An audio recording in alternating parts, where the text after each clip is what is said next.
just all the lights around this place. The riders How standing cool was there. the phones, like just scanning around the track when everyone had their phone up. It was, spine chilling. It was excellent. Here we go. It's time to bring the first heat race out right now. And it will be the number 2 biker, Ricky Stevens. Nick O'Brien. And Nick O'Brien. Out of the blue gate. So we should explain, there's going to be some people that aren't always au fait with the rules of sidecars and what the sport's all about, Trent. So at times I'm going to get a bit basic on you. Helmet colours change for every race. Your helmet colour indicates your starting position. Correct. Kane Golding and Greg Black will be red helmet colours, and there is the 108. Now, I'm just looking, was that the 108 bike of House and Commons? Now, interesting, they're wearing the Cohen Kevlars. Yeah. These are the kids last night that just stunned everybody. The kid on the left is 17 years old. The kid behind the bars is 16 years old. They hail from Broken Hill. As a 16-year-old, though, he acts like he's 25, even older. He's got a head on him, this kid. I'm excited to see what the future holds for young Maxi and Riley. The boys can ride, and just even on the microphone last night down at the club rooms, I was really impressed by the way that Maxi had just rolled off the tongue. He didn't forget a person, didn't put a foot out, even on the microphone, to just be so confident at 16 years of age. Remarkable, isn't it? We just saw Darren Treloar and Blake Cox enter the arena. There is Blake right there, about to do the gardening, just digging themselves a bit of a straight groove for that big rear tyre to track out of. As we look at Kane Golding and Greg Black, red helmet colours, Gate 1. Gate 2, Ricky Stevens and Nick O'Brien out of New South Wales. Darren Treloar and Blake Cox out of Gate 3. And Max House and Riley Commons up against the wall, Gate 4 for their first, right alongside the goat. Love it. Look at him. We heard Riley Commons say, I look to my left, I look to my right, and here we go. Oh, trouble off the line for Stevens and O'Brien. Treloar, your leader, and House and Commons straight into second spot. So we have a look at the style of the 11 times Aussie champ. Bit of pressure from the kids there in second now, though. Track's a bit loose. Maxi just copped a pretty bad fill in there. You see him go for the tear off. So it's not nice when you get filled in like that at this track. Kane Golding and Greg Black putting the pressure on. That's the battle for second that we're focused on now as we see Treloar skipping away. We kind of expected that. A dominant performance early, but the battle for second is really where we need to be focused. That's where the points are at. House and Commons looking down the barrel at 2 points and a single one. Now, is that a black flag I just saw coming out? Black flag. I thought I seen Kane go infield. It wouldn't surprise me if he's got an exclusion there for running infield. Business as usual for the 11-time Australian champion Darren Treloar and Blake Cox. But Max Howes and Riley Commons picking up the 2 points, and you're in charge of writing stuff down, by the way. Yeah, that's just right. A quick reminder there for you, Trent. You're also the secretary tonight. And Darren's a bit animated too, waving to the fans. Blake's already got the goggles off, get a bit of cool air in. And they know where the family is. Fire up, it says, on the back of Blake Cox's leathers or Kevlars. You can see how they have to hang off the side of the bike like that, because when they turn left, the natural centrifugal force of these bikes is for them to tip over on the right-hand side. There's such an ill-handling concept when they're not under load. You know that better than anyone, Yeah, Trent. look, this track, it's hard on a rider as well. You find yourself like you be committed in the corner, and you really have to get off it to get it turned. But then the passenger, to be in the right spot to get you out of the corner, as a rider, you need to get your weight over as quick as possible at times to be able to keep that chair wheel on the ground coming into the straight. So it's a pretty athletic track for the rider as well. He can, if you're a bit of a lazy rider, you can get yourself in trouble. Eli Bock just tapping AJ Pearce on the head. Come on, mate, let's get this. Fire up. Very popular combination, these guys. Local boys, originally born and bred in Broken Hill, now living in Mildura, as we see the Rudloff and Scott combination rolling out as well. AJ Pearce and Eli Bock coming in from qualifying last night, got themselves in the show. Now the work starts. Yeah. Both Shane and AJ rode pretty similar rides last night, I thought. Made a few mistakes, but still just reasonably clean, kept their heads, reasonably, just picking off those points. But, probably about the mid-pack performance. But let's see if they can step it up tonight. We've got Bottrell out of red, Brody Cohen and Jesse Headland. Look at Jesse. This is like he's at a rave party. It. He's a gardener. You watch, Brody won't even go there. The rock star Brody Cohen on the immaculate 64, the Cohen construction bike, about to roll into your shot. That's a mint shot right down over the tapes. Trent Headland and Wade Ornger honoured to take you through the KW Earth Moving and Concreting Aussie Sidecar Speedway Championship. Cohen to the far right. You'd have to think they're going to be right in this. We're out of here. Good launch out of gate one, though, from Bottrell and Ristrom. Bots, solid start. Cohen in that second spot. Dave Bottrell and Darcy Ristrom, and look out. Oh, I think AJ could be in a bit of trouble here. So Rudloff and Scott and Pierce and Bach. Now, this is where the referee may have to make a decision that someone's not going back to the restart. You're looking for lights right now, aren't you? No, I was actually looking at the replay. So they're giving Rudloff and Scott the... No, I think it's the blue helmet colour of AJ Pierce has got the black flag. Well, no, I did think... Oh, no, we've gone to white now. He's just changed the... I did think he gave it to Scotty Morris and Shane Rudloff initially, and I think their boys are going back for a chat about it. So drama.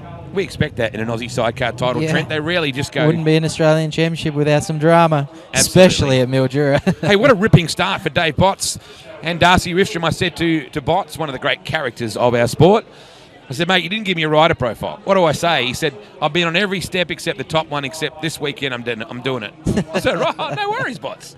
And Botts, he could do it. He, like I said to you earlier, like if he can keep a bike together, Botts he could definitely, on the night, be at the pointy end. And what we've seen from that start, he definitely looked clean. He got the gate, and he barely put a wheel out there. Brody had some work to do if he was going to come back from that. But so this is the discussion at the top. At the gate, that would be pleading your case, would it not? Is that what's going on? That's the marshal. You can't talk to the referee directly. You have to talk to the marshal. So I'm sure that Shane would be pleading his case. Pleading his case there, yeah.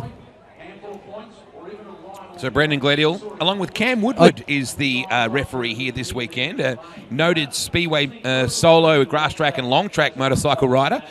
Lives here in Mildura now that he's no longer racing overseas. And he's actually sharing the referee duties. And you can just see off to the left of that shot as well. Oh, Lee Adams. Lee Adams just sitting there as well. Dennis Nash is staying with Lee. Yeah. And what do you reckon's going on here, mate? Well, I'd hate to break it to Shane, but in my whole career, I've never changed a referee's decision by having a chat. And likely so, never with BJ. No, exactly right. Exactly right. So what they're basically arguing is that they're not the cause of the stoppage, because Correct. that is the rider who gets, or the team that is deemed to be the cause of the stoppage. They are the ones that will be put to the infield and miss, and that means you miss a chance at 3 points. Yeah, Shane's dirty here, but you're just going to have to cop that one on the chin, take the bike back to the pits, and just regather and get ready for the next one. You can't let that get to you. So 3-2-1. Now the points you score, you just see, I reckon that was Mickey O just leaning over the fence just then. Byron Gates' his passenger. What threw me is he looked reasonably tall, so it might have been Gator. And there is Lee Adams, along with Dave Parker and Jason Stewart, just sitting there watching the action as well. Botts, the number 36, putting the goggles back on. And Brody Cohen, the mid chassis. Gee, it's a sharp-looking ride. Everybody loves a bit of pink, Trent. Especially Brody Cohen. Yeah. Dab was fairly handy too, yeah? Yeah, Coke could pedal. So a narrow escape for AJ Pierce and Eli Bach. They're back in on the restart. Dave Bottrell and Darcy Ristrom. Darcy's a character too, mate. What a wild critter he is. Yeah. What is it about passengers, Trent?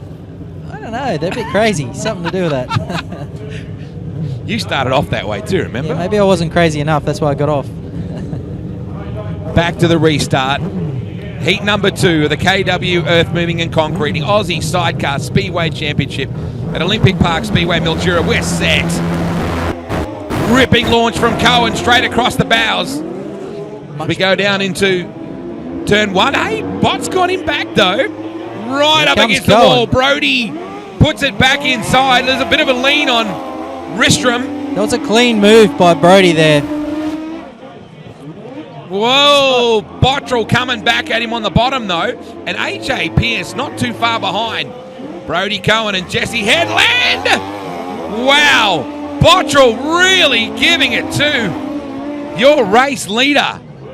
Woo, look out. Jesse knows he's out there. Yeah, Bots has got some pace here. That's why he's just leaning on Brody. Brody needs to probably get a bit of a hurry up if he's going to get this one home. Bots is breathing all over him. 1 to go. Brody Cohen out of Townsville. Something about Townsville. It's turned out some great riders. We're talking about a couple of Queensland combinations from there right now. Nice job. He should be able to hold on here. Bottrell and Ristrom will get second. AJ Pearson, Eli Bock will get third. Sorry, Trent, I'm going to be on you about the points all night so that you and I have half a chance of remembering. That 1 point is important for AJ there. You know, even though he got the third and he was probably a bit untidy, he'll be a bit disappointed, but you really need those points. Even though it's 1 point, you know, he could have been excluded like Shane Radloff there, but at least he's got that point. The rock star, Brody Cohen, colourful character, both the bike and his personality. And Jesse standing up just to keep that thing balanced as they turn left and head back through the Bob Crump pit gate. Eli Bock just there. I thought AJ and Eli actually had a really good chance of qualifying further up last night. They kind of just squeezed in. Early in the night in particular, they were very fast. Yeah, I had a bit of a chat to AJ, and he just said, mate, I'm not fit. I think it was a bit of a spare of the moment thing, but, you know, if you're man. This is Heat 3, Trent. Oh. This is going to be a belter.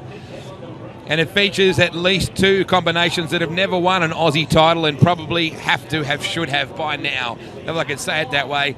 Mick Headland and Brenton Kerr, red helmet colours, gate 1. Mark Playstead and Benny Pitt, blue helmet colours, gate 2. The Gator, all Byron 4 Gates. of these guys deserve an Aussie title. Yeah. You know, they've been in it a long time. They've done a lot of laps. They've spent a lot of money. They've, they're there. And Was Summers moonwalking then?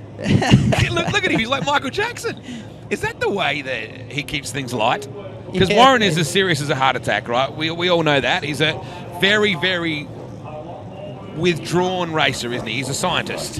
Whereas Summers, he'd have fun at a tax convention. Here we go. Gator in the middle. Monson. The Monson Honey, 43.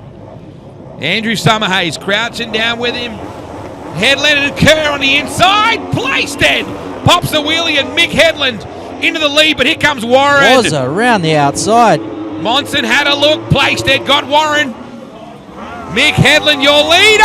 Oh. Jeez, Playstead had a big moment just then. Monson back in that 3rd spot, and this is critical. Mick Headland looking good. Brenton Kerr in that lead position. Mark Playstead and Benny Pitt in that 2nd spot. Warren Monson struggling a bit back in 3rd, Trent. Yeah, it's a little bit surprising. Headland's looking pretty clean out in front there, looking pretty fast, but Mark is hunting him down. Not long left in Mark's this. Just having a moment there. There seems to be a bit of a hole starting to form in that top corner. Monson going all out to try and pick up that extra spot. It matters. Don't think it doesn't. 1 position, 1 point can be critical. Headland and Kerr will get the job done. Playstead wide again, but will hold on for 2nd. What a Warren race. Monson and Andrew Summerhays 3rd. Byron Gates and Mickey O'Loughlin crossing the line in 4th as Trent writes down the points. Murray Bridges, Mick Headland, and Mildura's Brenton Kerr. Take a deep breath. Yes, we got that one. 59.70 the time, so they're hauling the mail. And Curry, who spends a lot of time on this racetrack along with Andrew Summerhays in preparing the racetrack and the facility along with Ryan Sedgman. That's a good start. That's a quick time. That's that's like 4 seconds faster than some of the times we were seeing last night. Like, that track is really there. Headland's looking hungry. We have heat number 4 about to come up here in a moment. And we talked to last night too, in qualifying, the way that you separate riders at times is whether who finished in front of the other in one of their events. Now, last night we saw that in Heat 20, Hayden Bond was able to pick up the spot ahead of Niche. They were tied on points with 13. The reason Bond got the higher qualifying transfer was because he beat Niche in Heat number 20. So it matters. Every pass matters.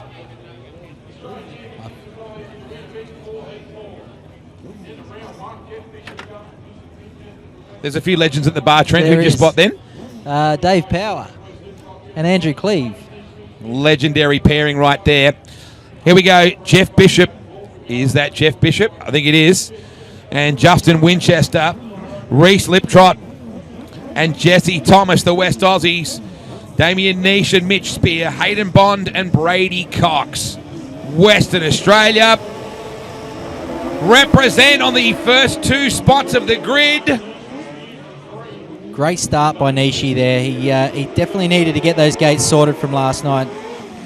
Well, let's face it too, he's got a whole night of racing under his belt too, hasn't he? So would you say that warms you up a little going into the night? It definitely can be an advantage. It used to get me on song, you know, like you could get your setups dialed in, you even just blow the cobwebs out, get the nerves away. Ooh, a little bit of a push from the bike just then midway through. As you were talking about before with Mark Playstead, might be a bit of a character building indentation in that racetrack midway through turn 3 and 4 that upsets the bike a little bit. They run a bit wider here. Let's follow. There, nailed it. Beautiful. Yeah. Liptrot, nice little run in that second spot. Reese, Liptrot, and Jesse Thomas. This is a confidence building ride in heat number 4 for Damien Niche and Mitch Spear. And of course his boy took the junior win last night. Yeah.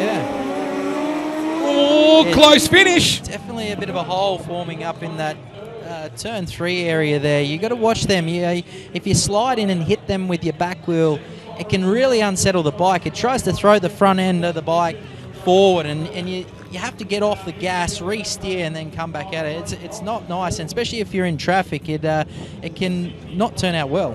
Let's have a look at your points as you go to write them down. Damien Niche and Mitch Spear taking the 3 points.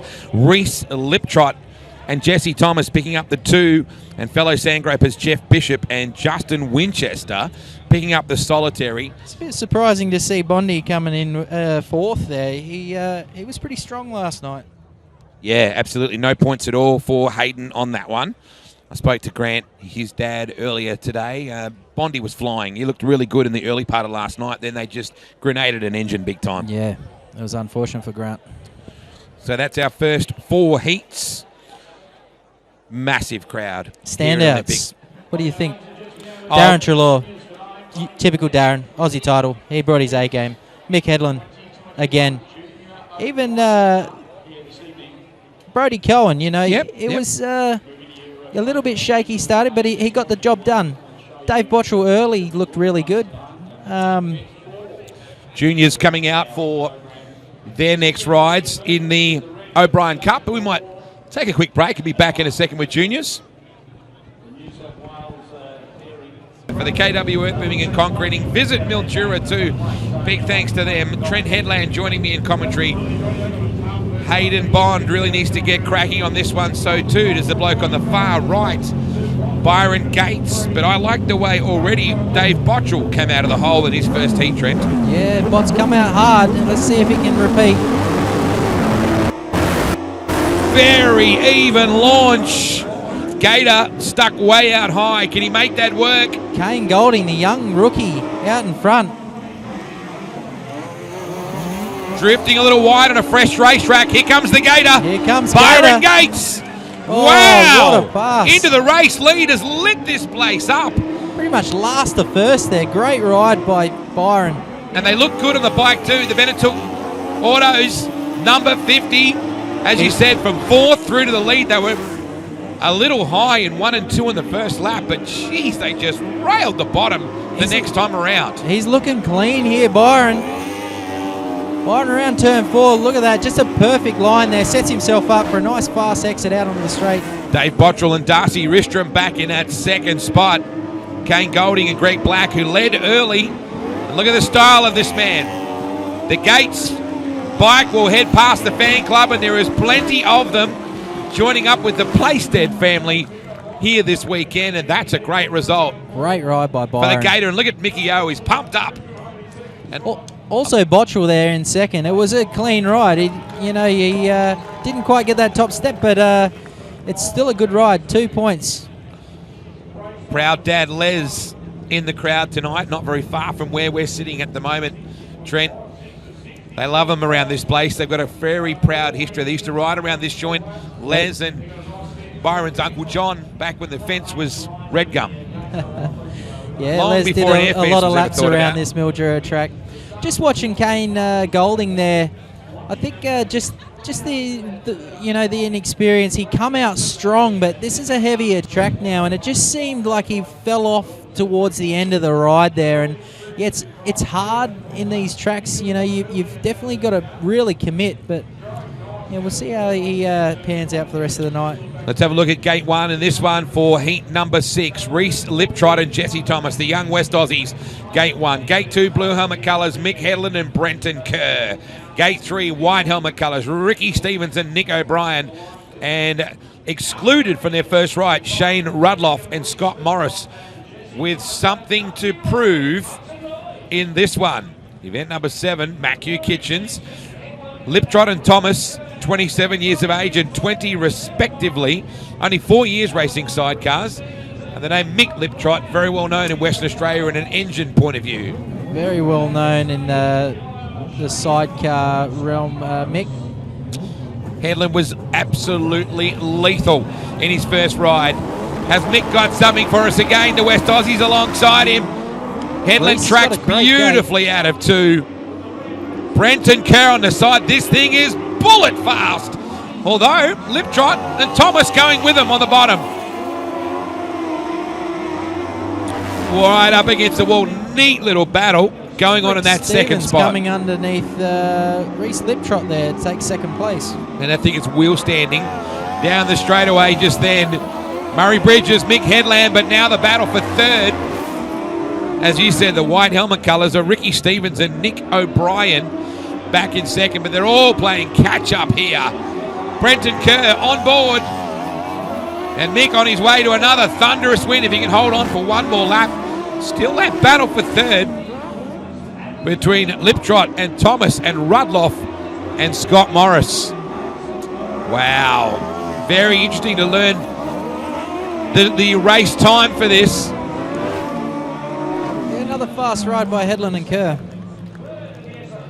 Just seems a few of the guys are struggling with the heavier track tonight, but the cream will rise to the top. The top guys don't seem to be fazed by it, but you can just tell with a couple of the guys that are struggling. You see there, especially in that turn 3. Get you to write down those points just for us on that one then. Mick Headland and Brenton Kerr with the 3 points. Ricky Stevens and Nick O'Brien with 2 points. And 1 point for Shane Rudloff and Scott Morris. As we prepare for heat number 7, Gamworld Industries. It'll see Mark Playstead and Ben Pitt. Gate 1, red helmet colours. Gate 2 will be West Aussies Jeff Bishop and Justin Winchester. Gate 3 from white helmet colours will be AJ Pearce and Eli Bock. And Gate 4, the GOAT, Darren Trelaw and Blake Cox. So the first look now for Playstead and Trelaw as we see the black chrome sportswear entry of Mark Playstead. Mr. Immaculate has been turning out a sweet looking ride pretty well most of his career. Sure has. So is that guy right there. As you see Blake Cox step off the bike and head towards the garden. And Darren Trelaw begins the ride to turn the 84 TRE entry. Let's talk about cross-plane engines for a second, Trent. I've been wanting to talk with you about this. It's a different torque situation. It's a different power curve. They are the future, aren't they? Yeah, so the conventional firing order got changed with these Yamaha motors. They're an independent firing order, and they just produce more torque. Darren started playing with these engines. I think it'd be probably 6 or 7 years ago now. It could be even longer, but they're definitely starting to get to come to tuition. You know, torque is what it's about in this game. You know, Mark Place's young. They're all on them now. You need a torquey engine to, you know, bring your A game. Treloar, closest to our camera. Placed on the other side of that extreme. Great gate by Placed. Bit of contact just then, or Pierce got a bit sideways. Placed leads Treloar. Here we go. Down to 3 and 4 for the first time. Oh, Placed! Pitt came off the bike. It's a huge moment for Pitt. He'll be rattled there. And Benny just collecting his breath. Placed's bike just reared up into turn 3. And he's up on his feet, which is the good news. Just looks like the wind's out of the sails there with Benny Pitt. Man, that thing just reared up, didn't it? Rock Gates just down there with him at the moment. Now, what happens here, Trent? Is that an instant exclusion if it's deemed to be that they did it on their own? Yeah, I'm afraid we'll probably see the exclusion of Mark there. Oh, man. And he was hauling the freight as well. He had Darren Treloar fair up his rear end of the bike. As they went down into turn 3, Darren was always going to be providing the pressure. Even Darren's doing a bit of gardening, mate. That's a real shame for Welby.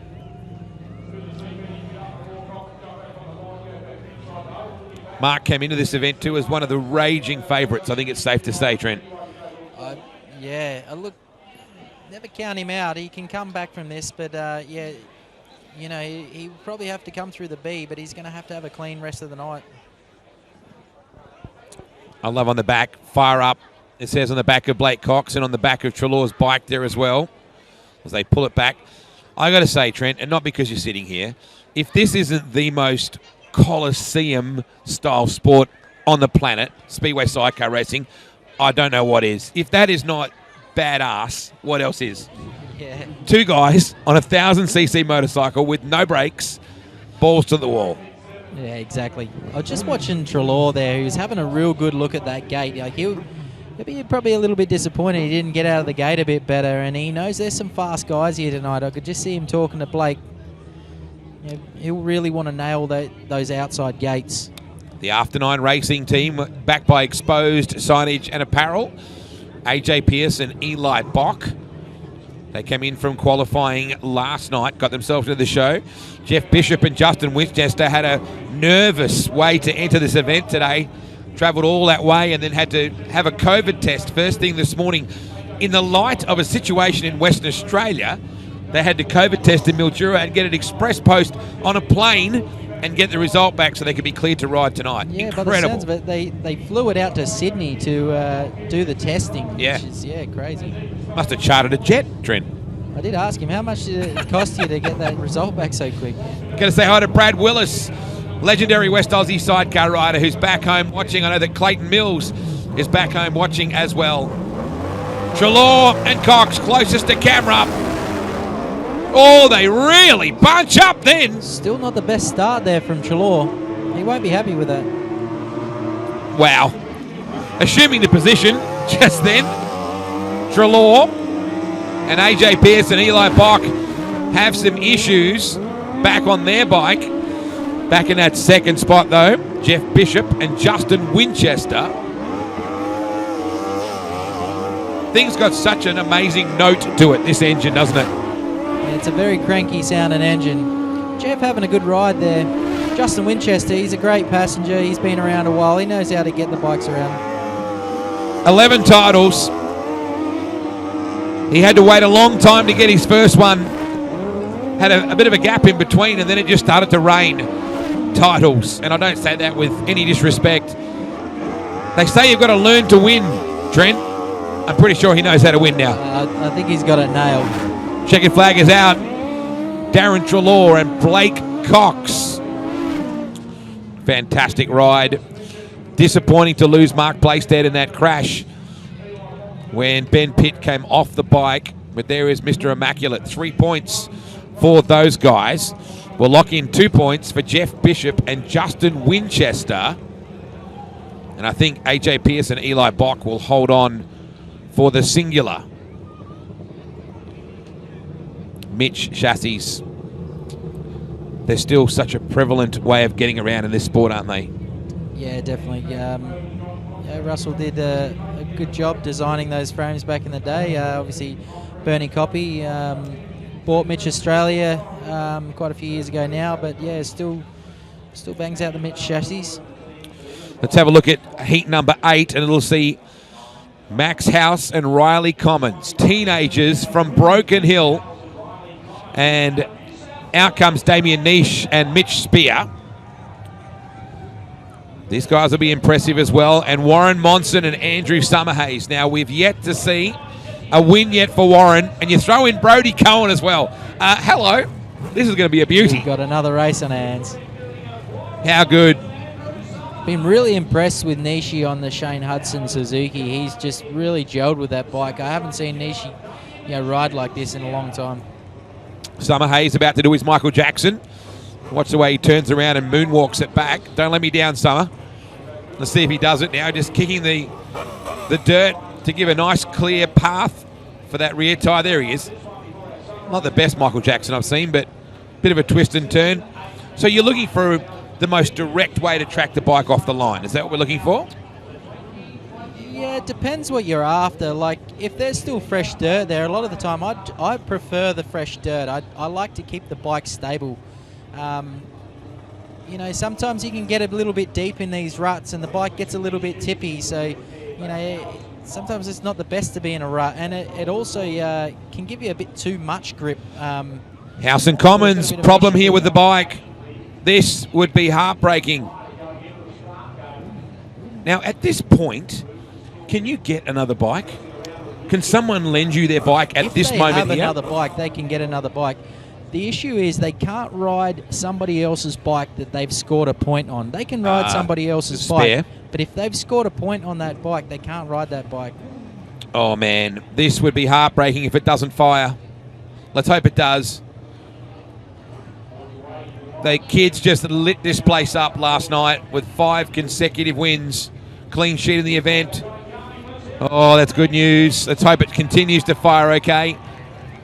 Max House, and Riley Commons, is it still going? Both their dads are legends in these parts, Trent. They're a very established combination, the House and Commons team. He might be having a bit of a flooding issue there. It looks like he was going back and forth to the fuel pumps. Oh, no. Did he shake his head just then? Look, it's not ideal when this happens, but you can get away with it. If you can keep that fuel pump off, get to the gate, and then try and flick it on just as you go and try and ride it on the main jet. Oh, that is heartbreaking, Trent. That's unfortunate for the boys. Cohen and Headland, Monson and Summerhays, Niche and Spear. Now, are they giving him a bit of time? I think they're giving him time. So the officials pushing the bikes back to allow... We might see a reserve come in here. The race hasn't started. Oh, that's just gutting. Oh, you're right. You made a good call there, Trent. Reserve coming out. Okay, Brian Sylvie and Damien Egan will be replacing these boys. Brian had some good rides last night. It would be interesting to see if he can pinch a couple of points off these guys. Was that a spare bike just coming out? It did look like there was a bike coming out. Now, can they use it? This is interesting right here. Can they use this spare? I'm unsure if the referees called the 2 minutes on him and excluded them to call that. They're putting the goggles back on. I think you'll find BJ won't let him start here. Oh, look at the eye. Look at the pleading eyes of Riley Commons there. Can we do it? Now, what's it like to jump on a bike you've never ridden, by the way? Is it that different, or is it like riding a bike? It's really difficult. But these guys, they've showed, and they've come out of juniors, so they've just jumped from the most different bike that they could jump from. And look at Riley. He wants to put the goggles on. Can we do it? Can we do it? They had a problem with their own bike. No. It's looking like Sylvie and Egan might get the ride. Oh, look at the heartbreak. That's what I thought. Referee had already called the decision. And I know that Brendan would appreciate the sentiment of the moment. He'd appreciate the romance of it, the fairy tale, but also the rules are the rules, and he knows that too. It's 2 minutes. The boys called it, and they lost it. So here we go. Cohen, bright pink and silver rocket ship out of gate 2. Monson and Summer Hayes on the orange 43. Nation Spear, Sylvie and Egan. Monson out of the hole and gone. Runs a little wide. Cohen right there with him though. Woo! Brody Cohen. Oh, here comes Nishi. Nish will get the ride through as well. And suddenly, Warren Monson has to manufacture something here. Nish and Spear into second. How aggressive, Brody. What a race. Physical stuff here at Olympic. Nish and Spear. Nish is just carrying so much speed on that Suzuki. Brody gets him back on the inside though. Oh, nothing in it. Into 3 and 4 here at Olympic in front of a packed house. Monson needs to pull something out here with 1 to go. 1 point is not going to be what he needs. What a battle! Cohen back in front. World-class sidecar racing. Monson and Summer Hayes into second. Woo! Cohen! What a finish. This place just lit up, Trent. So it should. What a ride. So let's write these down. The win going to Brody Cohen and Jesse Headland. Woo! Just from Warren Monson and Andrew Summerhays with 2 points.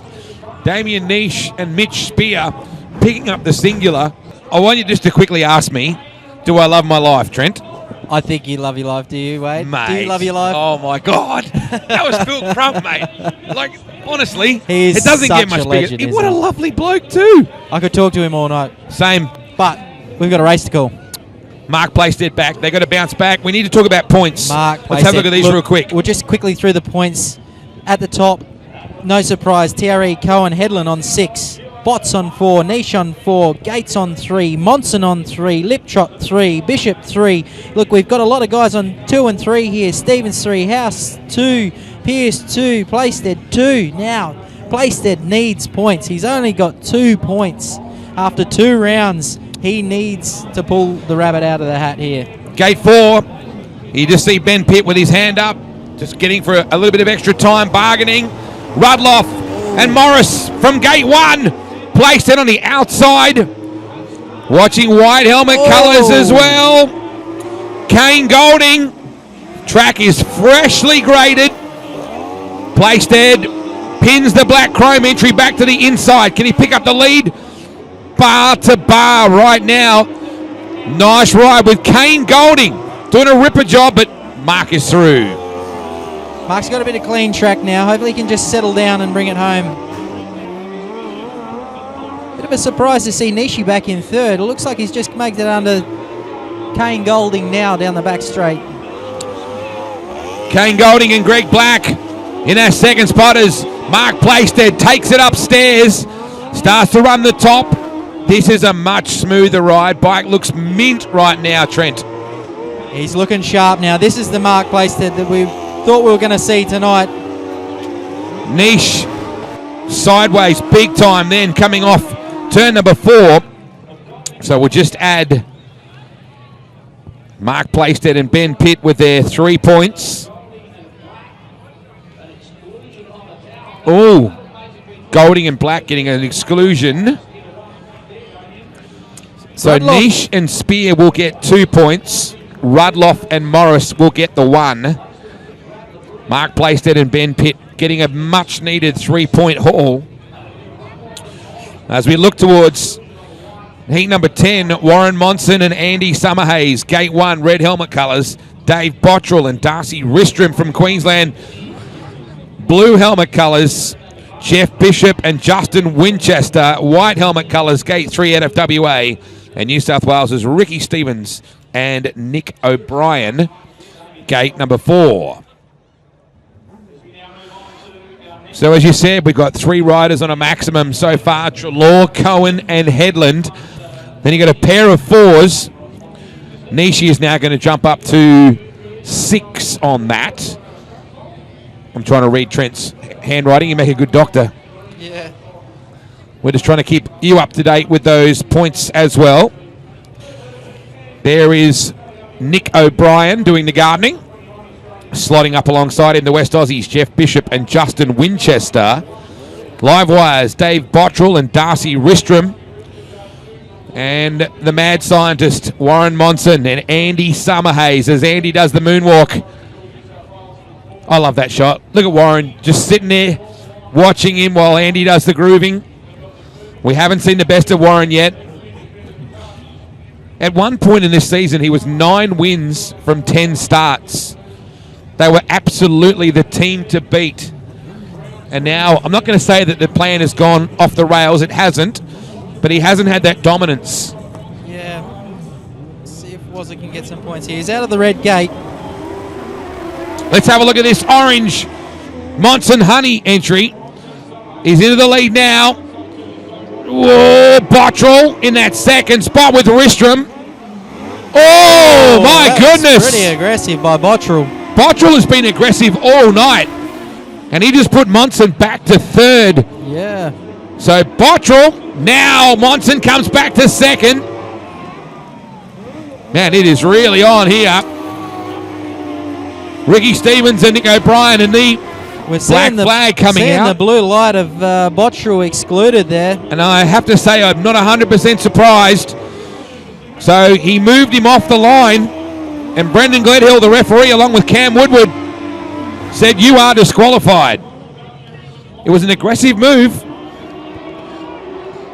Warren Monson and Andy Summerhays. Now, Warren doesn't actually have to do this. No, he probably needs to play it smart here. Now, the crowd's erupting, but they don't realise that Bottrell's excluded anyway. Dave Bottrell and Darcy Ristrom were actually excluded because of that passing manoeuvre. So Warren gets the 3 points with Andy Summerhays.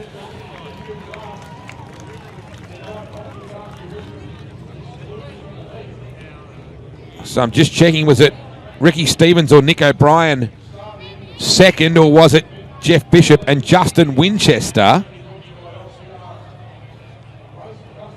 So I need to now, Ristrom not happy at all. And he's saying, who do I take this to? Bottrell saying, WTF. So, wow, you can see Ristrom not happy at all, and neither is Bots. Now, they've got to communicate through the official. You can see Lee Adams and Dave Parker. Now, Lee Adams, just a little smirk there. He knows what's going on. If You're wasting your breath there, Bots. If someone can text us and let us know who was actually second in that, because I'm not sure that we 100% got it. No. Whether it was Bishop and Winchester second, or Ricky Stevens and Nick O'Brien second. Oh, look at the glare from Dave Bottrell, the Queenslander, and Darcy Ristrom. They were up and about. Ooh. Whoa. Bots communicating pretty clearly his displeasure. We just see AJ Pearce coming down to the gate, and the boys are still animated as they walk back. Crowd just lit up when Monson and Summerhays picked up that heat race win. I still haven't been confirmed as to who was second or third in that. I'll try and find out. Brody Cohen and Jesse Headland will line up red helmet colours, gate 1 in heat number 11. The Gator, Byron Gates and Mickey O'Loughlin will line up blue helmet colours, gate 2. Darren Treloar and Blake Cox, white helmet colours, gate 3. The West Aussie youngsters, Reese Liptrot and Jesse Thomas, gate number 4. So let's look at Gator. Has had a good win. The form was good, had a nice pass, came from 4th to take the lead. Treloar is currently on a maximum. And we certainly know that Brody Cohen and Jesse Headland have been up and about as well, Trent. So this could go anywhere. Well, Brody's, he's got the advantage here out of the red gate. Byron Gates out of blue. He's not going to give Darren much room either. So it's going to be a hard one for Darren. Just see Cohen coming into line of the 64 bikers. Jesse Headland. Jesse, a vastly experienced rider at an elite level, mate. You must be very proud of your bro. Oh, a bit of rivalry there, but I wouldn't. Oh, come on now. Come on now. He ain't heavy, he's my brother. You know that old song? Come on, just give me something. He goes all right. He goes all right. Yeah. Space. Not much room between Gator and Chalor, is there? In gate 2 and 3, respectively. They're in the box, but only just. Chalor out of the hole. Good start from Brody Cohen, though.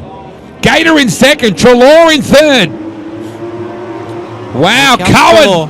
Chalor moves into second. Brody Cohen and Jesse Headland. An 11-time Aussie champ. Oh, Gator Gatesy. back on the inside of Chalor. The crowd up and about. Wow, Byron Gates and Mickey O'Loughlin. Oh, we've got a race. Woo! If Gatesy isn't giving up on Darren.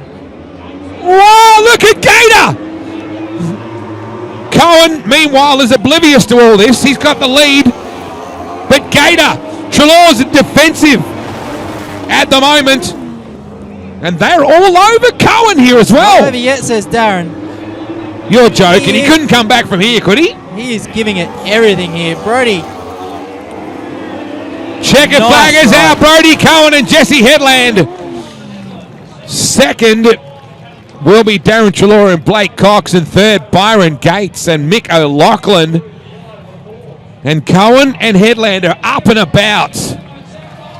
They salute the bar.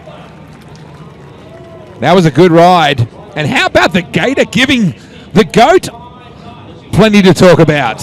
Excellent ride there by Gator. You know, he only picked up the 1 point, but he rode hard. You know, he didn't give Darren much room there. He made Darren ride for that.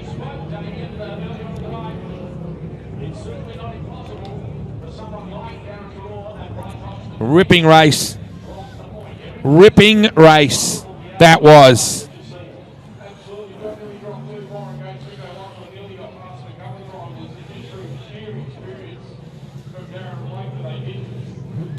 Mick Headland, Curry just jumps off the bike, heads straight to the gate to start the gardening process.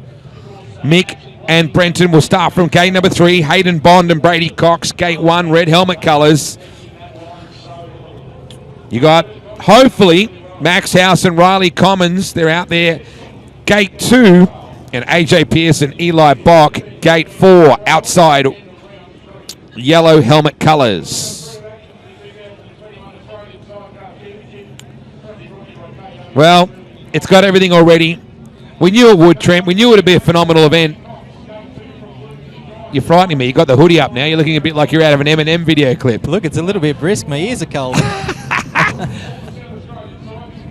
The STE Engineering gate girls clearing the racetrack. Hayden Bond really needs to step one up here. Let's hope he can pull something out of the hat. Those kids from Broken Hill out of gate 2.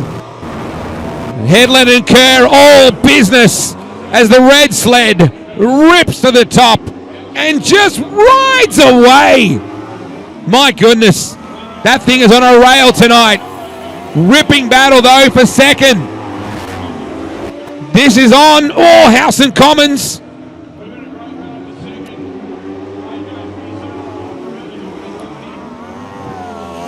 So Mick's got plenty of time. There's the battle.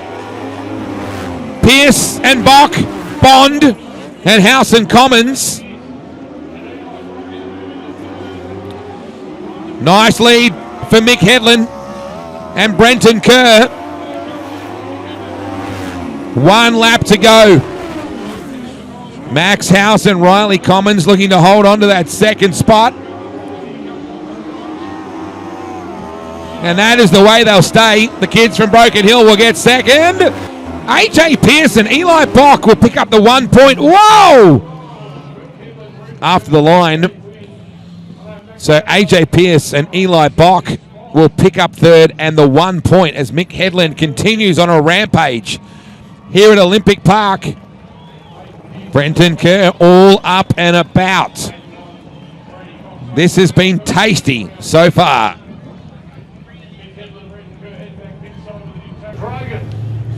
All right, let's go with Heat 13. AJ Pearce and Eli Bock. Out of gate 1, Warren Monson and Andy Summerhays. Out of gate 2, blue helmet colours. Reese Liptrot and Jesse Thomas, gate 3, white helmet colours, and Kane Golding and Greg Black outside. Yellow helmet colours, gate 4. Monson starting to get a rhythm. Have a look at Andy, mate. The way he does his grooving, literally he's grooving. Taking nothing away from the other guys here, but this should be an easier race for Wazza. He really, he'll be wanting these points. But it's an Aussie title. These guys can serve it up to him. Nice lead. Down into 1. Just watching. Is it Golding working the top there as well? Andrew Summerhays swinging on the side of the bike. Actually is the track curator. He's the one that drives the grader and basically crafts this racetrack. Monson has them covered. AJ Pearce and Eli Bach are ripping right in second right now. This is a good points haul for them. Oh man. He managed to cover it, but that looks scary. Yeah, what was Monson going on there? has them well and truly covered. The crossplane. Second, AJ Pearce and Eli Bach. So Monson back on track. The 8-time Victorian champion. Pearce and Bach, solid job. I think you go back to Reese Liptrot and Jesse Thomas will pick up the 1 point. So Monson and Summerhays your winner from Pearce and Bach 2 points, and Reese Liptrot and Jesse Thomas picking up the single. Those crossplanes just have such a different note to them. And he works with a very, very smart man with Phil Tainton, who's a legend of superbike racing as well. Wazza's actually not on the crossplane engine, but he has changed the firing order with the cam, so it doesn't have the independent firing order like the Yamaha, but he's made that a big bang, they call it, which gives it that distinctive note. It does have a distinctive note. Heat 14, we'll see Ricky Stevens and Nick O'Brien, red helmet colours, gate 1. Hayden Bond and Brady Cox, gate 2, blue helmet colours. Brody Cohen and Jesse Headland, white helmet colours, gate 3. And Mark Playstead and Ben Pitt trying to ride themselves back into contention. Huge Playstead fan club right in front of us at the moment. The hoodies, the black chrome hoodies, are everywhere at this joint. I did see Mark Bassett walking around the crowd before, the manager of Black Chrome Sportswear. Pitt fell off the bike in the first heat, and it was really not his fault. The bike got an enormous amount of traction into turn 3 with Darren Chalor right up his clacker, and you can see that he's got a bit of dirt on the kevs, but he is shaken but not stirred, and back out on board the 75. Good to have your company wherever you might be watching our live stream. Alrighty, so Darcy's come out and made his predictions. Trelaw, Headland, Cohen, and Monson. I like the way Darcy spelt Monson. Monson. I love it, Darcy. You better be on the moonshine too, boy, by the way.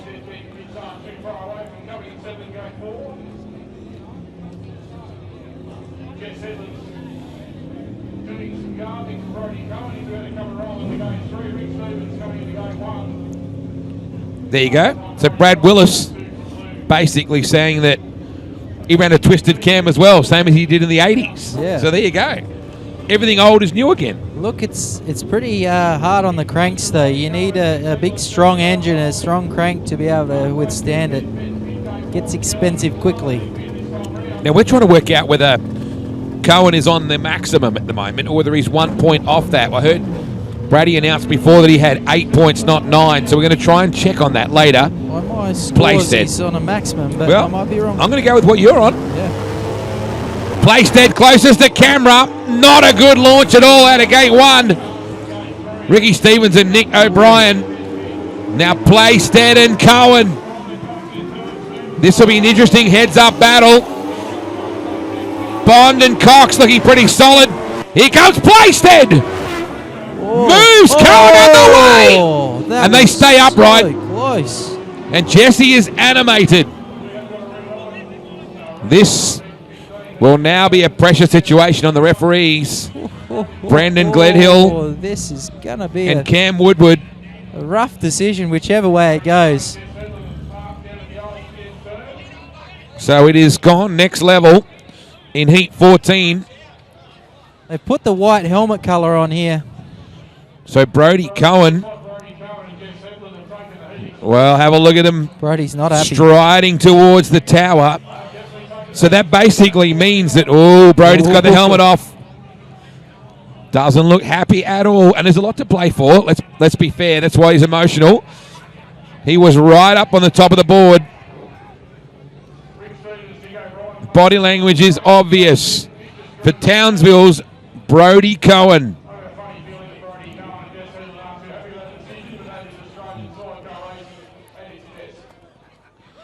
And again, the look up at the tower. So what that decision basically says is that it was not the responsibility or the Mark Playstead Ben Pitt move that made them spin, correct? That's what the referee's saying. I'd be saying that BJ's probably thinking Brody threw it there to get a restart. I'm not real good at lip reading, but I got half an idea. I think he's saying, look, there's a hole down there.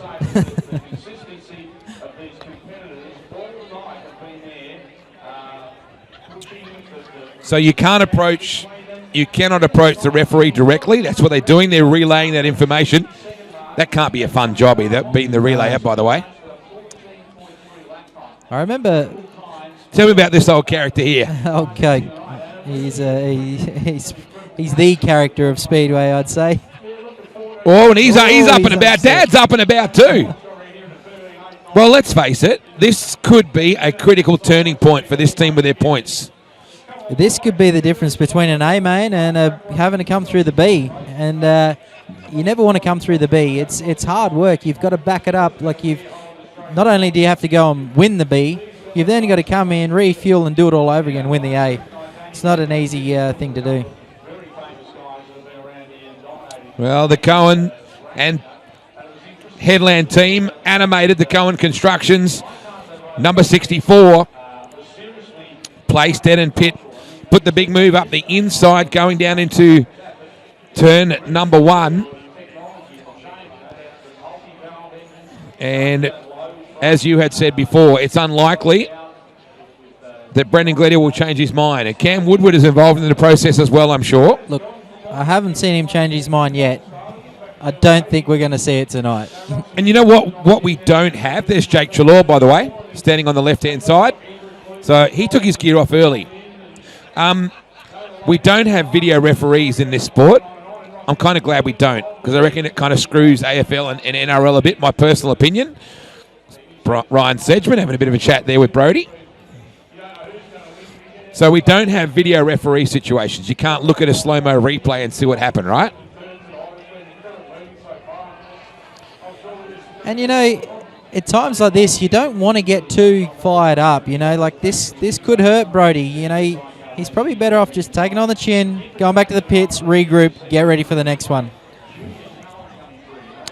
A lot of emotion down here at the Bob Crump pit gate. Dave Parker, an amused onlooker. So, and then there were 3.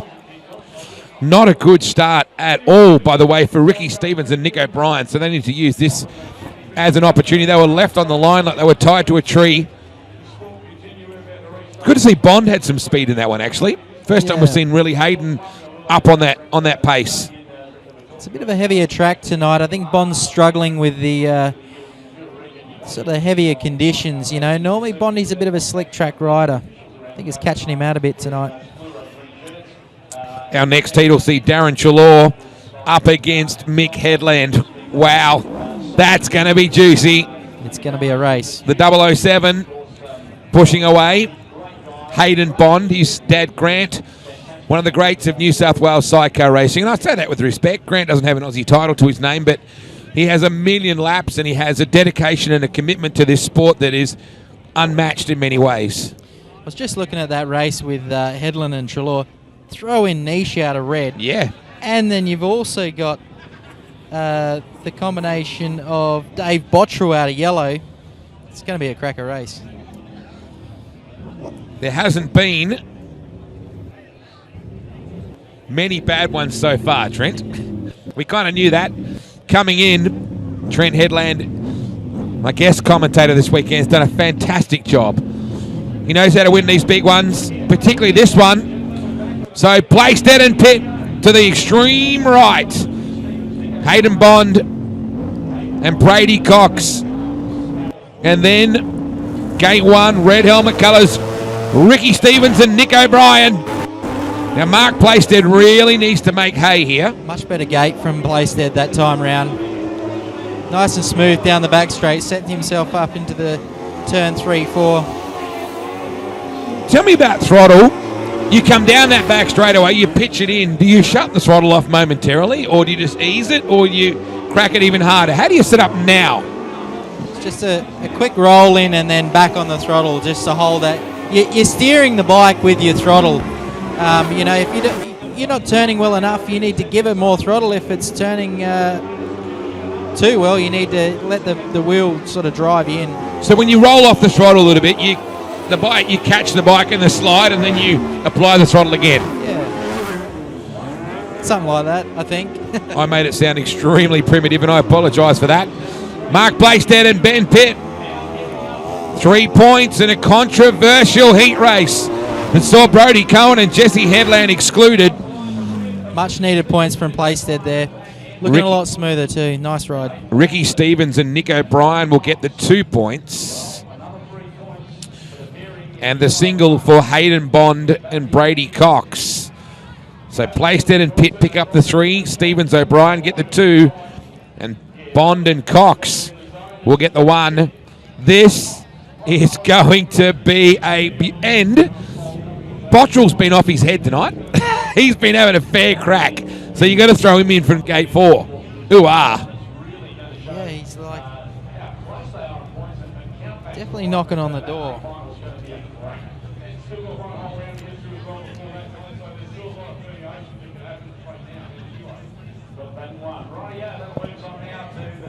I cannot wait for this. I know we can't wish away the night, but this one is going to be such a good race. So Curry just leaps off that bike and he just rips straight to the gate. I've never seen someone so determined to get off the bike and get to the garden. Incredible. You've got to be careful though. I seen Blake Cox one time jump off and he actually twisted his knee. He did a knee injury. He was laying on the inside of the track before they'd even started. I had to feel sorry for Blake that time. Damien Niche and Mitch Spear, gate 1. Darren Trelaw, Blake Cox, blue helmet colours, gate 2. Mick Headland, Brenton Kerr, gate 3. Dave Bottrell and Darcy Ristrom, gate 4. This is one of the heat races of the night on paper. So Cox kicking the groove in gate 2. And Darcy Ristrom to the far right. And the red sled, unstoppable so far. Kicking the back out of that rut, like just trying to make that rut a bit longer. You don't want the bike to be feeling like it's trying to roll into the tapes on you because it just takes your mind away from what you got to do. There is nothing you cannot love about this form of motor racing. You might look away occasionally if you're a mere mortal like me, but these boys are some of the bravest people on the planet. This is potentially an A final right here. Watch out for the Kev Joy line marking entry of the bot. Headland gate 2. Trelaw alongside him. Oh, Headland! And Kerr off the bike. Oh, this is critical points-wise. This is almost certainly going to be an exclusion. The helmet colour of Headland is on. So look, exclusion. We've seen some heavy hitters lose some points in this round. The Headland bike just stood up out of the hole. Curry come off the back, and that's an instant exclusion. So we just saw Cohen and now Headland get excluded. This throws the cat amongst the pigeons, Trent. Look, it tightens the points up so much that there's a lot of guys still in the chase here.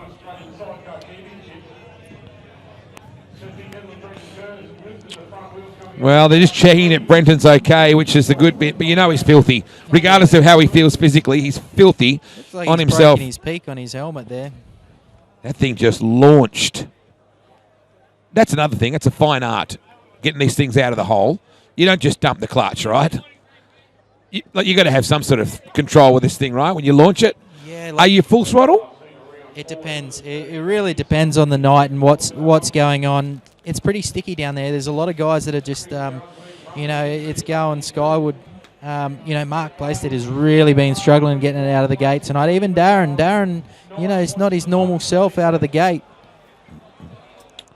We've just seen Mick Edlin, the same issues. It's a fine line. Now, he just went back and looked at the groove just then. Is that just for future reference? He's probably trying to work out what just went wrong.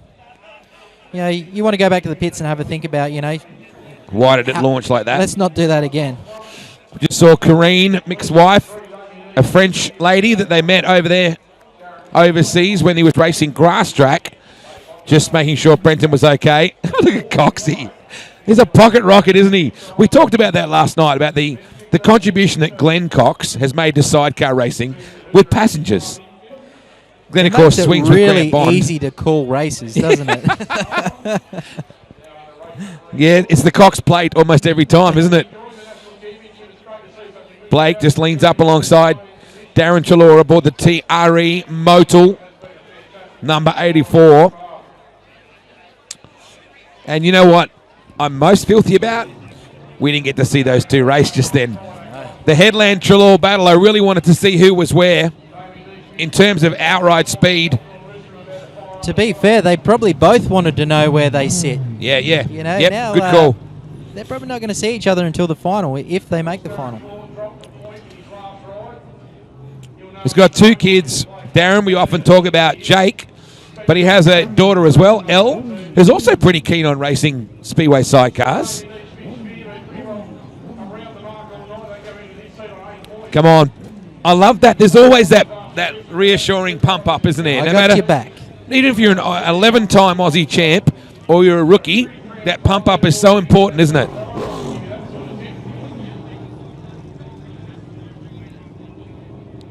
Outside, Bottrell just coming into the hole. And Darcy Ristrom. Niche and Spear here could be this is still a ripping race. It is a ripping race. Botts is probably a little bit relieved there. He's got a bit of space now to make a bit of a move on the first corner. Now, I noticed that happens a lot with Cox. He puts his hand up just to indicate we're not ready. Yeah, that's right. So he's got his arm up there saying, hey, let's not launch yet. Now, did Darren just do that himself? Did he reposition himself closer to the middle? Yeah, see, the rut was probably just a bit too short and he was rolling in. Niche and Spear, it's a bucking bronco for them. Trelaw. Oh, Niche. Very loose out of turn number 2. Darren Chalor out in front. Battle is on now with Bottrell and Darcy Ristrom. Damien Niche and Mitch Spear in that second spot. Well, we thought this would be a real test for Darren Chalor, but unfortunately Mick Headland getting excluded. Niche and Spear. Nice little battle with Bott and Ristrom. One to go this next time by. Is he learning about this racetrack every time? Is he trying different lines or just playing a consistent game? I was just about to say, Darren's feeling this one out. I just seen him, he just took it a bit high he probably took it up there to see, what's this track got? Can I run the high line? Can I run the low line? He would have had a look back to notice that he had a bit of clear track and just played it a bit. So 3 points for the GOAT. Damien Niche and Mitch Spear will pick up the 2.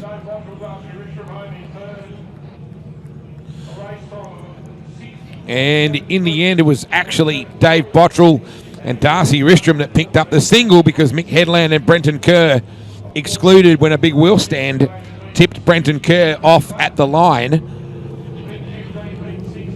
Under the radar, we talked about these guys earlier tonight. Byron Gates and Mick O'Loughlin, pretty solid tonight. They've had good speed. Yeah, Gates, he's looking like he wants to win tonight. Rudloff and Morris will start gate 2. Shane Rudloff and Scott Morris. Max Howson, Riley Commons have had a problem with the bike that has been ongoing. We really haven't seen the best of them tonight after such an amazing debut last night. Yes, and Jeff Bishop and Justin Winchester. Definitely not the Shane Rudloff that we've been seeing. Yeah, it'd be interesting to see what sort of issues he's been having. Just see Morris there, just assessing the groove. You can see the big lanky Riley Commons alongside him, the 17-year-old. Jeff Bishop, the West Aussie. Justin Winchester. This is heat 16. Byron Gates and Mickey O really need to slot this one in. Coming into it, you'd have to feel that they're a chance for sure. There they are, gate 1.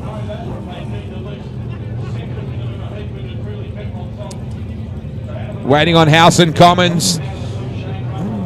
I'd love to see these kids get a 3-pointer tonight after such a great performance last night. Maybe they can just show we're still here. It just hasn't been our night. See, again, Shane's pulled into that short rut that Darren was in before. I reckon that steel cap boot might have got to work out over the years for that official. We're good to go. Gator does just that. Ripping start for Byron Gates. Oh man, those dramas continuing for House and Commons. Rudloff and Morris in that second spot. Back in third, the West Aussies.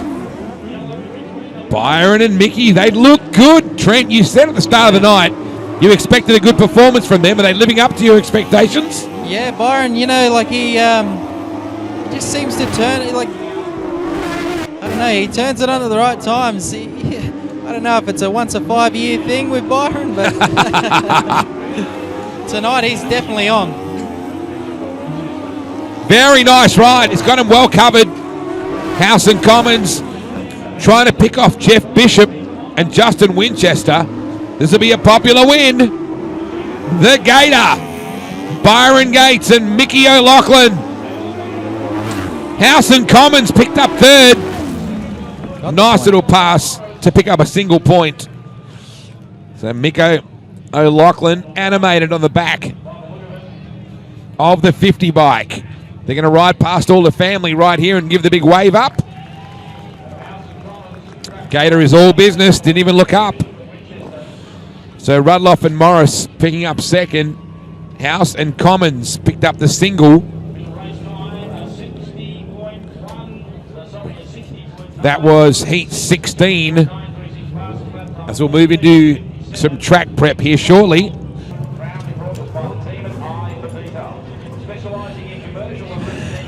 All right, it's getting interesting now. If it wasn't already, we now have heat number 17, Kane Golding and Greg Black. Gate 2, the fired up Brody Cohen and Jesse Headland, Jeff Bishop and Justin Winchester out of Western Australia, and Mick Headland and Brenton Kerr. Yellow helmet colours, gate 4. Now, 2 of the 4 in this race got excluded in their previous rides, and both were crack-a-lacking in the points. So this is redemption, and it's critical. Jesse Headland doing the zombie stomp as he gets that groove packed down. So here we go. You would think this will be out of Brody and Mick in particular. Last rides for everybody. Headland to the top. Look at this thing rip. Cohen through the middle. Mick's going to go with him. Brody shuts the door. Headland right in there with him. out of 4. Cohen's got some good speed here, Trent.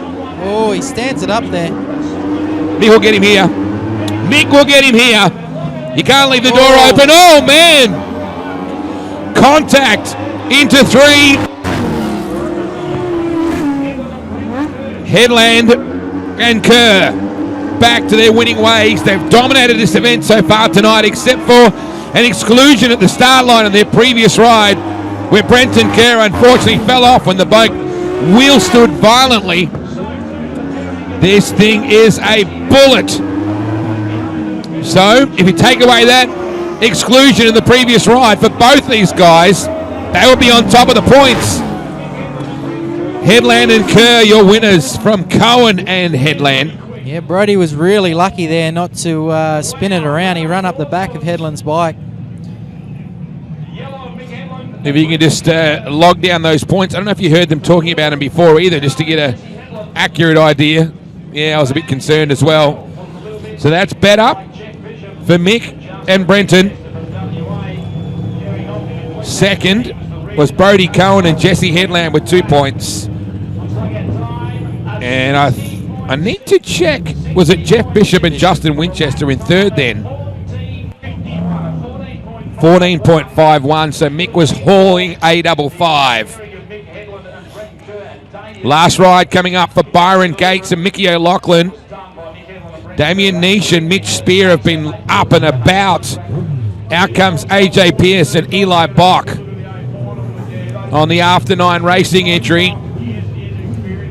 The 21 dub on the side. You got Ricky Stevens and Nick O'Brien will be gate 2, blue helmet colours. AJ and Eli, white helmet colours, gate 3. Niche and Spear outside gate 4.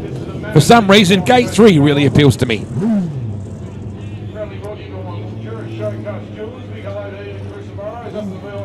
Got nothing to do with the racetrack. I'm just saying. I'm just saying. No comment. And look at the focus on Bach. Never even looked up the Bach.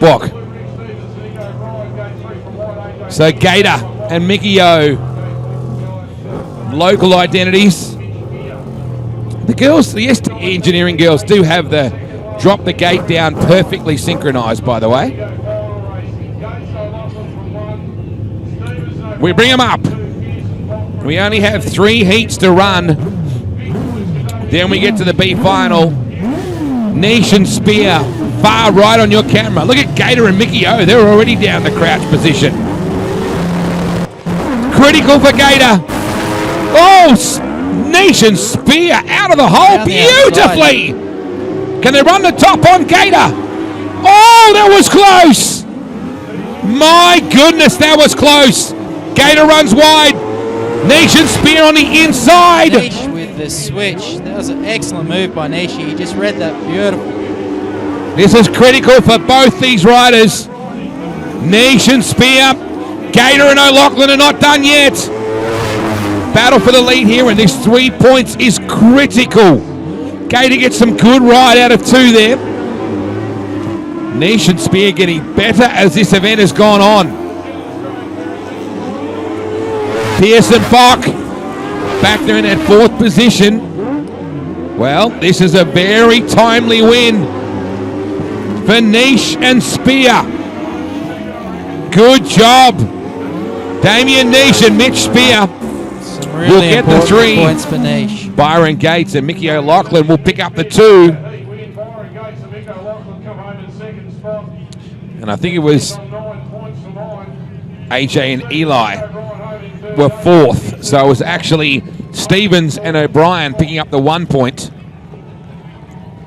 Damien Niche and Mitch Spear getting better as this goes on. That's their final ride though, before we work out the B&A final makeup. Your next heat sees the GOAT, Darren Chalor and Blake Cox, and up against Warren Monson and Andy Summerhays. Can I just say, you can't wait for this one. Bondi and Cox, gate 3. Rudloff and Morris, gate 4. Creep a little bit closer to the edge of the couch, folks. This one could get loud.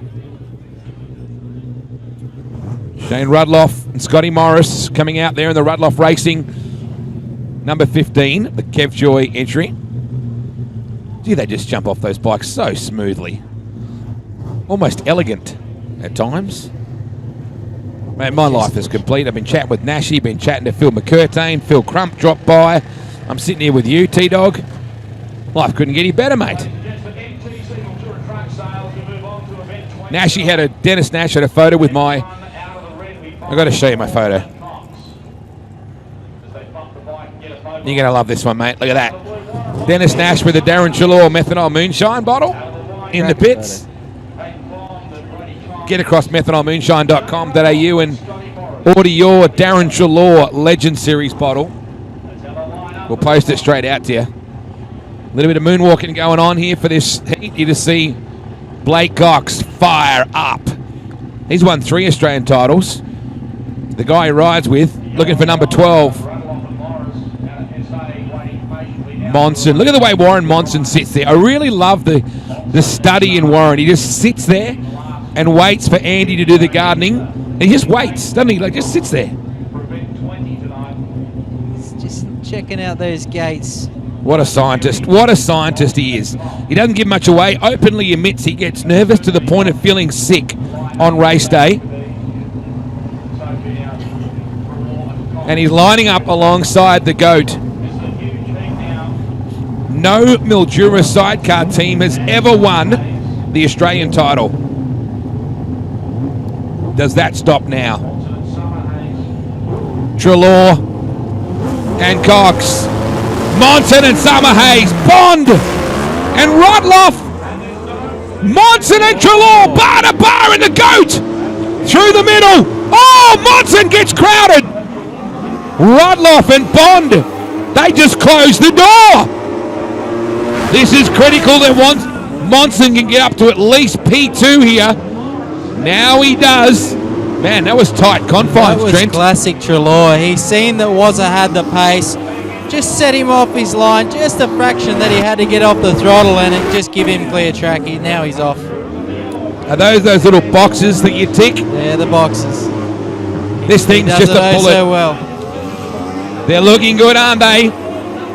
Nice little battle going on for third between Hayden Bond and Shane Rudloff. Monson back in second will pick up the 2. Treloar, except for that one heat that he didn't win, has been on point, Trent. There's the checkers. Warren Monson and Andy Summerhays will pick up the 2. And Blake Cox slaps his rider on the back. Come on, DT. There's another 3 points in our final ride. It's almost clinical. He's just so good in these events at this level. Coxie waving to the family in turn 4. And Treloar steely-eyed straight ahead. 1 to go. And this is pretty juicy too, I might say. Dave Bottrell and Darcy Ristrom from Red Helmet Colour Gate 1.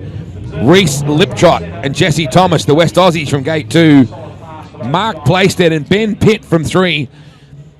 And Max House and Riley Commons, Gate 4. There's the young West Aussies. Mint-looking bike. No more after this before the B and A final. Playstead, you have to wonder, had they not had that incident in their first ride where Pitt unfortunately tumbled off, they would be absolutely hot favourite with Darren Treloar. Yeah, it's just, you can't lose points in these Aussie titles. You know, it's definitely hurt, Mark. Look at young Riley Commons, 17 years of age. Mark needs the win here to get up onto that 11 points. He'll be equal then with Niche, Monson, Brody Cohen, and then it'll be a count back for that last spot between those riders. Gee, that B final is going to be a beauty. The B final will be an A final. So House and Commons the teenagers from Broken Hill on the outside. Playstead in the black chrome, 75. Botchell got a rip up. Botchell, Playstead screws it back on. Botchell through the middle. And now House and Commons. Still that bike just not playing the game tonight. Mark Playstead, your leader, and Ben Pitts. And he's seen that coming down the back straight. Just run it wide and then cut it back underneath Bots and House. Oh, the West Aussies, Liptrot and Thomas nearly stepped off the bike. Now we watch Mark Playstead opening up a fair amount of ground. Has had good speed all night. He's definitely quick. Oh, Bots under pressure from the youngsters. Howes and Commons trying to pick up the 2 points, but they're not going to run down this guy. The Black Chrome Sportswear, number 75 on the bike, Mark Playstead. Bots held on with Darcy Ristrom, and the single point to House and Commons. So that is it. Your last heat race. And they got to feel good, those two. I'm not sure where it sits them in the overall scheme of things. You'd have to think a B final purely because of that exclusion in the first ride they had. Trent is scribbling down the points like a man.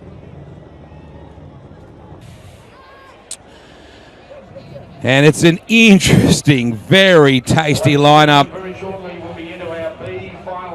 Just waiting to bring them out. Brody Cohen, Warren Monson, Damien Nish, and Byron Gates. They are in the B final. There's only one spot left at the table. Here comes the Gator. Byron Gates and Mick O'Loughlin, the first pairing out. A lot of local support for these boys. Can they get themselves in the show? Brody Cohen and Jesse Headland. Warren Monson and Andy Summerhays out of the B final. Damien Nish and Mitch Spear. That's your fourth and final riders. Only one will feature at the dinner table and try and feast on an Aussie title win.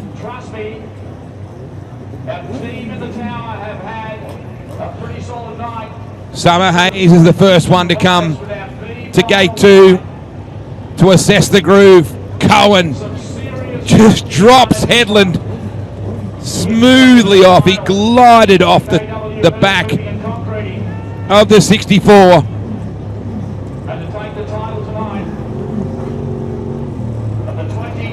Monson, clearly at the start of the season, halfway through the season, was the hot favourite for an Aussie title. Has yet to win one. It's incredible to think. Brody Cohen too. Jesse Headland, a lot of experience. Bringing them to the line.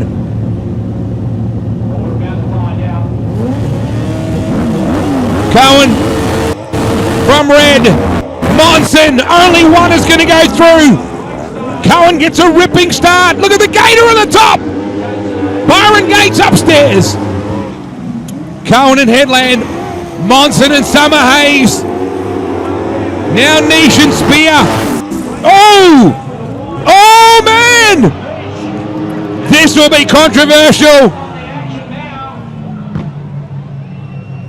And you can bet your bottom dollar, Nish and Spear are probably going to have to sit this one out.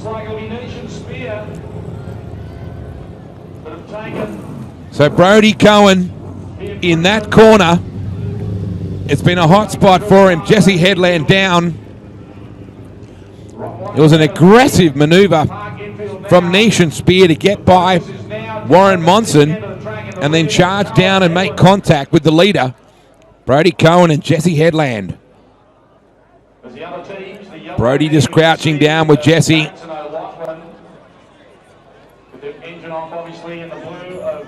So this corner has not been kind. Corrine Headland down there, just checking on Jessie. Corrine is Mick Headland's wife. Jesse's up on his feet, which is the good news. He's a tough customer. A pretty solid looking incident down there. It's the reason why the white light officials just coming down. White light is on, indicating Niche and Spear will get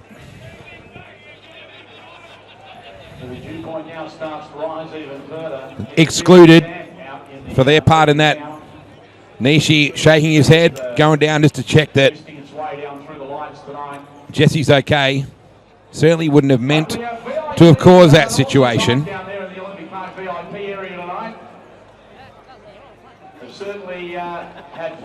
Jesse saw. So it has more of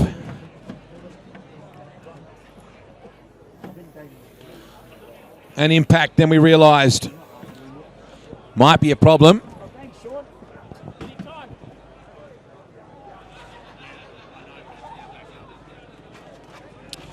So Brody walking there with Corrine Headland and also Paul over there as well, with Jesse who's limping his way back to the gates. Ryan Sedgman there chatting with Brody as well. So drama here in the B final. We still have one rider to go through to the A. We know that Trelaw is waiting. We know that Mark Playstead is waiting. There's just the one spot left. So Byron Gates and Mickey O just trying to rail something on the top.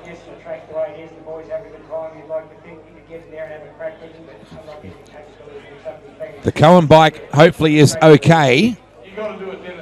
Niche and Spear being excluded, heading back to the pit area.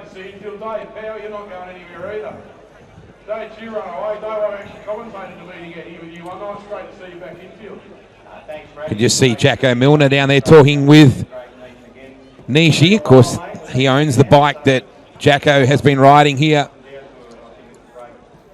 with young Adam.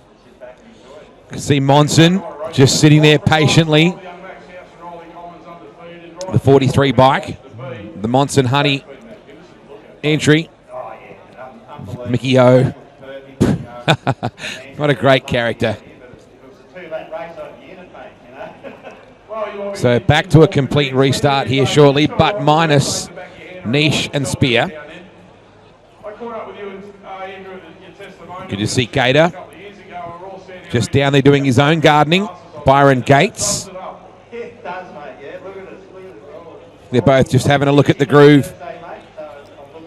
So you've got a 1 in 3 chance of going to the final. Cohen will be fired up. Monson definitely fired up. And is this perhaps the consistency that will reward Gates and O'Loughlin? Jesse Headland just taking his time. Hasn't taken the lid off. He's just collecting his thoughts. The team just working on that immaculate Mitch chassis.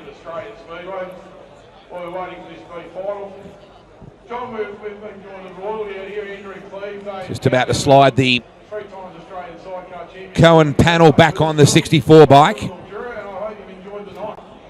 Brody's been down here staying on a houseboat for the weekend. It's the right way to do it. Not very far at all from the track, and in typical Brody fashion, rolled up with about 10 minutes to spare today. No hurry to get his bike or himself into the pits.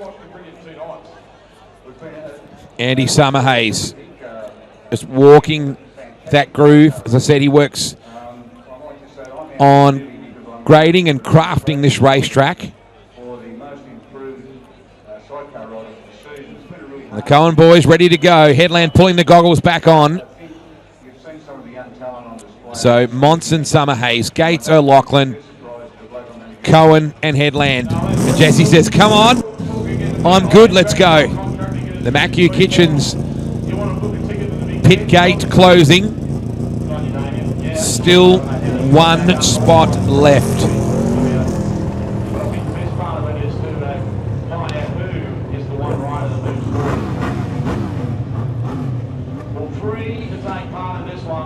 So Mick Headland waiting with Darren Chalor. I think Mark Playstead, I think, is the third of the four. And we're just waiting on this spot to be determined.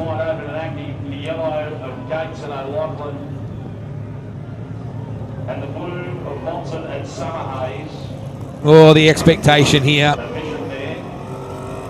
Just absolutely jam-packed here at Timmins Olympic Park Speedway, Mildura. Timmins Speedway, the car track on the other side of town, has been having a booming year as well. It's been an amazing year for motor racing in this incredible motor racing city. So the boys come back.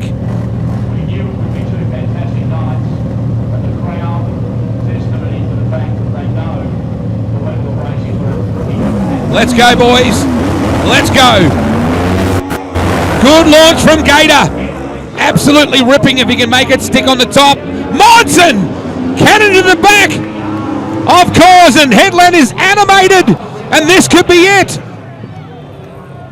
This could be it for Warren Monson and Andy Summerhays. Officials quickly onto it. This will be a massive call. There's half a chance the 43 bike will be under some severe scrutiny here from the referee. There was contact between Monson and Summerhays, and all riders put back in. Wow. A mixed reaction here from the fans.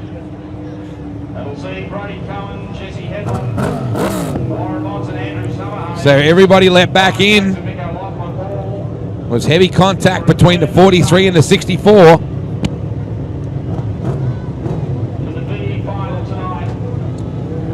Geez, could it get any more dramatic?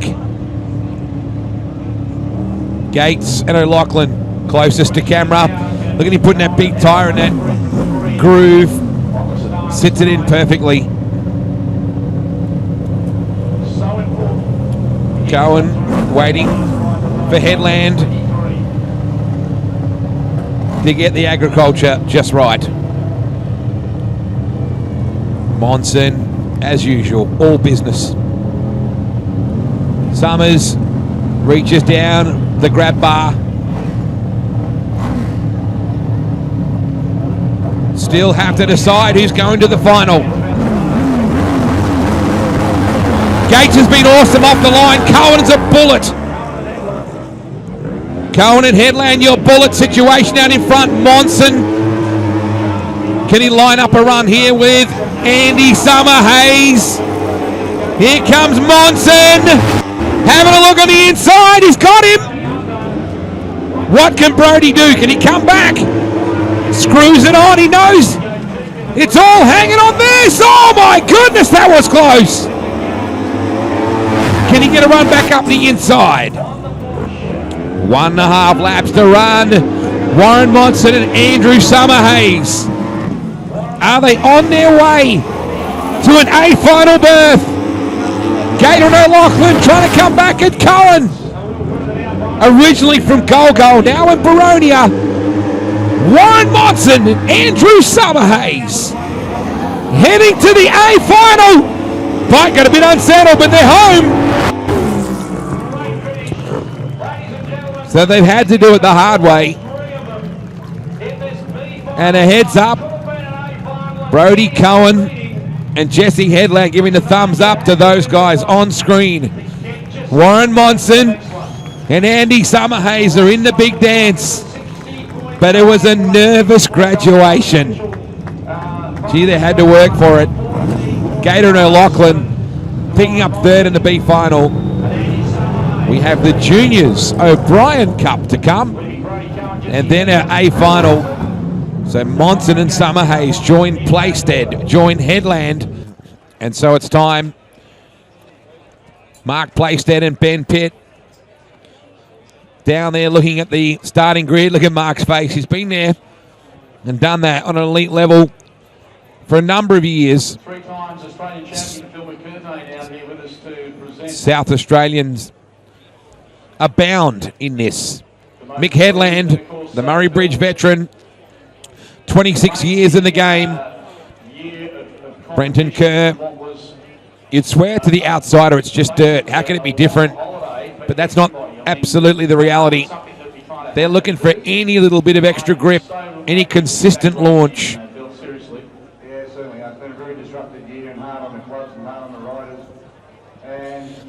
So Trent Headland, after being down there for the B final down trackside, the B final had everything. What can you say about the B final, man? Lots of emotions down there. But how was that junior race, the final? Yeah, look, Jacko Milner completing a perfect weekend. That's all there is to it. Yeah. Aussie title and Junior O'Brien Cup. Well deserved. Tell you what, I'm out of breath after running back from the track. Well, talk about a nervous entry to the big race for Warren Monson and Andy Summerhays. I thought for a second they might have got excluded. Man, I think they actually got a little bit lucky there. It's a mixed reaction from the crowd, I might tell you, when they announced everybody back in.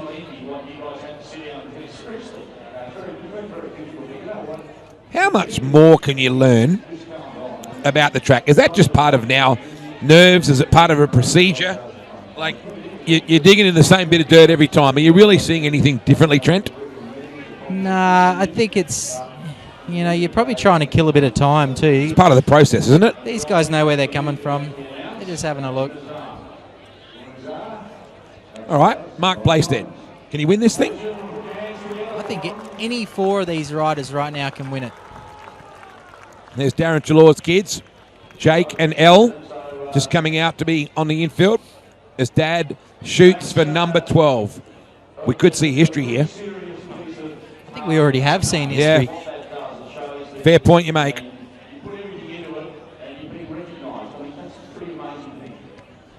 I'm looking down the honour board, and I'm looking for the name Mark Blaisted for the Aussie title. I'm still looking, right? Mark wants it. So, out of this field, only one team knows what it feels like to get that.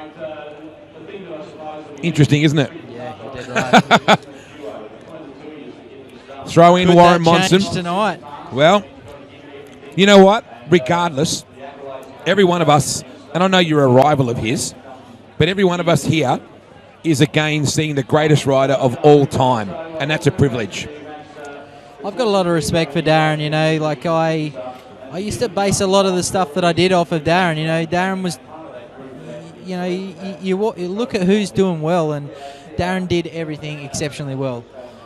So you could not look at what he did and how he did it. And I wouldn't say mimic, but, you definitely got to look and take notice and try and do similar things. Most Improved Award just went to Max House and Riley Commons, which I think is very well. Phil McCurtain actually said to me, I think you're going to be impressed with who won the Most Improved. Even Phil's keeping an eye out on these kids. Now, are we picking gates here? Is that what's going on? Is Darren Chalor picking as high points? Yep. Or is it? We can see the plates down there on the ground. We'll probably see the riders pick up the plate. Darren's got first pick. What do you think he'll pick? I think Darren's playing mind games here. He's going to go out of red. Do you reckon He's he not already going to knows let that? any of these guys underneath him. Andy Summerhays, a bit of a laugh with the Blaisted boys. I love this sport, mate. I just love it. The characters are what make it, Trent. That's right. I mean, look how differently, those two in particular. Could you get any more different characters? The odd couple, Warren Monson and Andy Summerhays. Wazza knows where it's at. He's out on the yellow. He's going, these guys aren't going to let me pick anywhere else. He's a cool-looking critter, Monson. I love it. The big sideys down the side. And I do love. He's always rolled the bandana, over the face. They've actually got some really cool. Look at Warren. Warren's like, that was a victory. Yeah, I got 4. That was gold. Who would have ever guessed? Yeah, exactly right. So Chalor 1, Headland 2. Yeah? Yeah. I think that's what we just saw. Jakey puts his old, well, as he's preparing Blake Cox's helmet for him.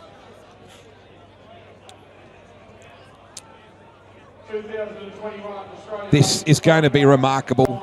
I'm sure of it. Mark looks pretty settled, I reckon. Pretty relaxed with where he's at. He knows he's got a fast bike. This is it. It's the pinnacle of a very unique and grueling motorsport. There's been 12 months, been longer than that now. There's been 14, 15 months of trials, tribulations, heartache. 4 gates, 8 men, and a chance at history.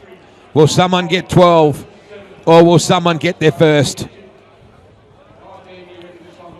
A little embrace from Kerr and Headland. The chemistry between rider and passenger, I would imagine, is so critical, Trent. It is critical. You definitely need to gel and be able to read what each other are doing. You know, you need to know what he's going to do without even him doing it. You know, like read the play. You see what he's seeing, and you just know that he's going to make that move, and you're going to have his back before it even happens. Is this number 12? Nobody ever thought anyone would get to 10. We're looking down the barrel of maybe 12. He's a big-time player, and importantly, he knows how to win an Aussie title. Still a fan of Gate 3, regardless of what it does on the racetrack. Nick's there early with Brenton. Playstead looking to fire the bike. Boom, shakalaka. Visit mildura.com.au, and that's another reason why. KW Earth Moving and Concreting present the 2021 Australian Speedway Sidecar Championship. Been an epic title, Trent. It has not let anyone down, has it? It's had drama, it's had get-offs, it's had controversy, it's had raw speed, it's had hard luck stories at times. This might be disappointed. It has definitely been a typical Australian championship. It's been full of drama, been full of action, and now it all comes down to this last 4 laps. 2 of these 4 have been excluded at some point tonight as well. Get-offs. Headland brings the red sled up. He's the first one there. Summer Hayes begins the walk, and Warren just sits back and surveys it. Mark Playstead brings the black chrome bike up. No messing around here.